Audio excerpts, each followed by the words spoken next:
আসসালামু আলাইকুম সবাইকে। অনেক জল্পনা কল্পনার অবসান ঘটিয়ে অবশেষে বাংলাদেশ ক্রিকেট বোর্ড বিসিবি আসন্ন টি-20 ওয়ার্ল্ড কাপের জন্য ১৫ সদস্যের স্কোয়াড ঘোষণা করেছে। স্কোয়াডে কারা জায়গা পেলেন বা স্কোয়াডটা কেমন হলো এইসব বিষয় চুক্তিটাকে আলোচনা করার জন্য আজকের এই ভিডিওটা।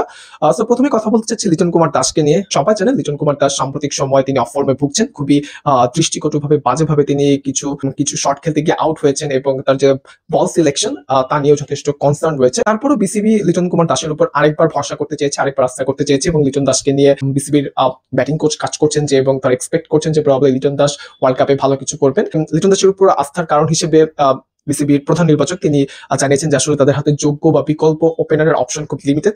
এছাড়া যেহেতু লিটন দাস ব্যাটিং এর পাশাপাশি উইকেট কিপিংটাও করেন, একজন প্রপার ব্যাটসম্যান এবং উইকেট কিপারের বিকল্প বাংলাদেশ ক্রিকেট বোর্ডের কাছে বর্তমানে সেরকম ভাবে নেই, তাই তারা আরেকবার লিটন কুমার দাসের উপর আস্থা রাখছেন।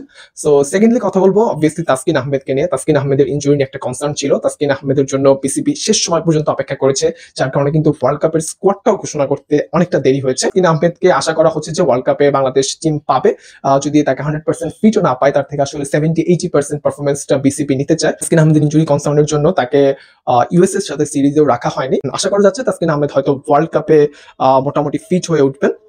ইন্টারেস্টিংলি তাসকিন আহমেদকে এবার টি-20 ওয়ার্ল্ড কাপের ভাইস ক্যাপ্টেন হিসেবে অ্যাপয়েন্ট করেছে বিসিবি। যদিও কিছু নিউজ মিডিয়ায় কিন্তু কিছু এরকম নিউজ হয়েছিল যে প্রবাবলি মাহমুদুল্লাহ রিয়াদকে এবার টি-20 ওয়ার্ল্ড কাপে অধিনায়ক করা হবে বা তাকে প্রচ্ছন্ন অধিনায়ক বা ভাইস ক্যাপ্টেন্সি বা এরকম কোনো দায়িত্ব দেওয়া হবে। বাট আসলে বাস্তবতা যেটা বলে সেটা হচ্ছে যে এরকম নিউজের আসলে কোনো ভিত্তি নেই। সো তাসকিন আহমেদ বাংলাদেশ ক্রিকেট দলের ভাইস ক্যাপ্টেন হিসেবে এবার টি-20 ওয়ার্ল্ড কাপ খেলবেন।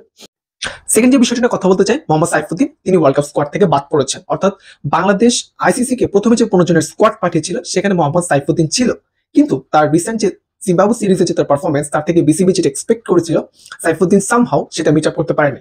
অর্থাৎ সাইফুদ্দিনের থেকে এক্সপেকটেশন ছিল যে সে ডেথ ওভারে ইয়র্কার ডেলিভারি করবে, বাট আনফরচুনেটলি সে জিম্বাবুয়ে সিরিজে 96টা বল করে মাত্র 6টা ইয়র্কার এক্সিকিউট করতে পেরেছে।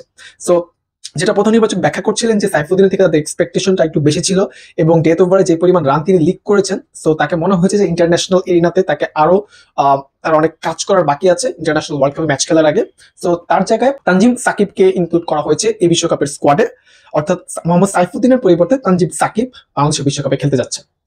থার্ডলি যে বিষয়টি নিয়ে কথা বলতে যাচ্ছি সেটা হচ্ছে যে বাংলাদেশ 4 জন স্পিনার নিয়ে এবার টি-20 ওয়ার্ল্ড কাপে খেলবে, যেখানে সাকিব আছেন, লেগ স্পিনার রিশাদ আছেন, অফ স্পিনার শেখ মাহাদি এবং হচ্ছে তানভীর ইসলাম। অর্থাৎ 4 স্পিনার। অর্থাৎ ভারতীয় ক্রিকেট বোর্ড যে ধরনের পরিকল্পনা করছে তারাও 4 স্পিনার নিয়ে খেলবে। বাংলাদেশ ক্রিকেট বোর্ড অনেকটা সেরকম পরিকল্পনা করছে, তারা 4 জন ফ্রন্টলাইন স্পিনার এবং 4 জন ফ্রন্টলাইন পেসার এই নিয়ে তারা তাদের বোলিং অ্যাটাক সাজিয়েছে এবং রিজার্ভ প্লেয়ার হিসাবে এখানে আফিফ হোসেন এবং হাসান মাহমুদকে তারা ইনক্লুড করেছে। অর্থাৎ যদি কারো ইনজুরি বা কোনো নিগেলস প্রবলেম হয় তাদের তারা ইমিডিয়েটলি ব্যাকআপ সেখান থেকে ইউজ করতে পারে। এই ছিল মোটামুটি বাংলাদেশের স্কোয়াড। যদি একবারে বলতে চাই বাংলাদেশের 15 জন কারা কারা স্কোয়াডে আছেন, আমাদের ব্যাটসম্যান হিসেবে আছেন লিটন দাস, সৌম্য সরকার, তানজিদ তামিম, মাহমুদুল্লাহ রিয়াদ, রয়েছেন দলীয় অধিনায়ক নাজমুল হোসেন শান্ত, জাকির আলী অনিক, তাওফিক হৃদয় এবং আমাদের অলরাউন্ডার হিসেবে আছেন সাকিব আল হাসান, শেখ মাহাদি। স্পিনার ডিপার্টমেন্টে রয়েছেন সাকিব আল হাসান, শেখ মাহাদি, রিশাদ হোসেন অ্যান্ড তানভীর ইসলাম এবং 4 জন ফ্রন্টলাইন পেসার মুস্তাফিজুর রহমান, তাসকিন আহমেদ, শরীফুল ইসলাম এবং তানজিম সাকিব। এই হচ্ছে ওভারঅল বাংলাদেশের 15 জন স্কোয়াড।